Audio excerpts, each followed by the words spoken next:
Կասեք խնդրում եմ, ինչպես կգնահատեք մասնակցությունը, քանի հոգի է մասնակցել մինչ այժմ։ Այս ժամի դրությամբ 451 ընտրող է, մոտավորապես 1048 ընտրողից մոտավորապես 50%։ Իսկ խախտումներ եղել են։ Վստահված անձանց կողմից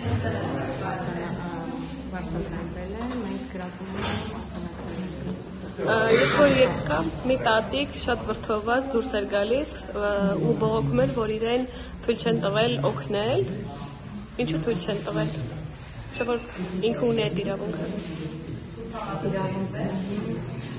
Ճիշտ ասած տատիկը սկզբում ասեց թող օգնեն, վստահված անձինք վարձատրել, որ ովքեր գալիս են օգնողի մասնակցությամբ ինքնուրույն ուտել չեն կարող, չգիտես ինչ ոնց ստացվեց, հրաժարվեց, ասեց ինձ օգնել պետք չէ, ես կօգնեմ։ Բայց տատիկը մինչև որ շփոթում էր, որ դուք նկատի ունեմ ձեզ, ես չգիտեմ ով, այստեղ չեն թողել, որ իրեն օգնեն։ Ոչ թե ինքն է հրաժարվել։ Վստահված անձեր վարձատրեցին, դրանից հետո Որ վստահված անձեր, որ կուսակցության կամ դաշինքի